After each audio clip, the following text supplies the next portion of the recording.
মামলা দেখতে পাই এবং আসামি শহীদুল ইসলাম বিদ্যুৎ তিনি এই নৃশংস হত্যাকাণ্ড ঘটিয়েছেন তার সাথে একটি ধারালো চাকু ছিল। আসামি গণনাতে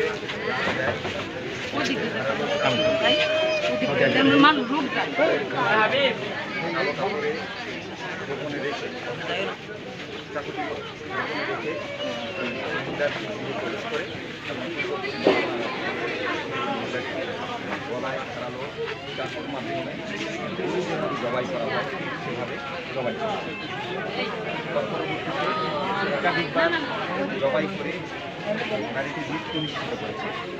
ভিকটিম সুমাইয়ার পারিবারিক আমরা তথ্য জেনেছি, তার বাড়ি হচ্ছে রংপুরের বদরগঞ্জ এলাকায় এবং তার স্বামী এখানে শ্রীপুরে একটি গার্মেন্টসে জিন্স প্লাস গার্মেন্টসে ফিনিশিং সেকশনে কাজ করছে এবং স্বামীর সাথে তিনি গত 4 বছর যাবৎ ভাদাইল এলাকায় বসবাস করে আসছেন। তাদের একটি কন্যা সন্তান রয়েছে।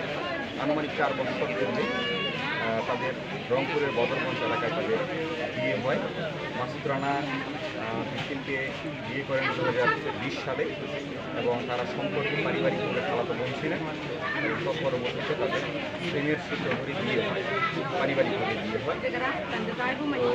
তো মর্মান্তিক ঘটনায় আমরা র্যাবের গোয়েন্দা দল তাদের সর্বোচ্চ পরিশ্রমের বিনিময়ে আমরা আসামিকে ধরতে সক্ষম হয়েছি এবং পাশাপাশি আসামি যে ধারালো চাকু সুমাইয়াকে জবাই করে হত্যা করেছেন সেটি আমরা নিশ্চিত হয়েছি এবং পরবর্তীতে ঘটনাস্থলে আমাদের র্যাবের টহল টিম এসে হাজির হয় এবং আমরা আসামিকে আমাদের এ বিষয়ে প্রয়োজনীয় আইনানুগ ব্যবস্থার কার্যক্রম রয়েছে। ভিকটিমের স্বামী ঘটনাস্থলে এসেছেন, তিনি গার্মেন্টস ফিরেছেন।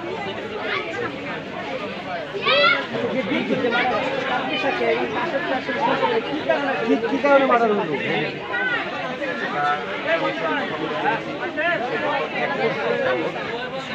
ভিকটিমের স্বামী মাসুদ রানা কাজ করছেন, সবসময় নজরে রেখেছিলেন মহিলার তার একটা অন্যরকম সুরভিসন্ধুমূলক প্রস্তাব দিয়েছেন। মহিলার প্রস্তাবে রাজি না হওয়া সত্ত্বেও তিনি বারবার এই মহিলাকে উত্তপ্ত করে আসছিলেন। আসামি শহীদুল ইসলাম বিদ্যুৎ একই সোহাগের বাসা, এই বাসা 6 নম্বর মানে ভিকটিম ছিল 12 নম্বর কক্ষ বসবাস আসামি 6 নম্বর আসামি কথা বলতে মানা করে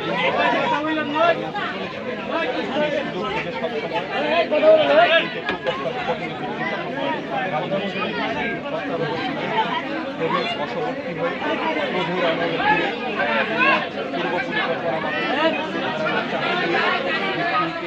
উপজীবী আঘাত করেন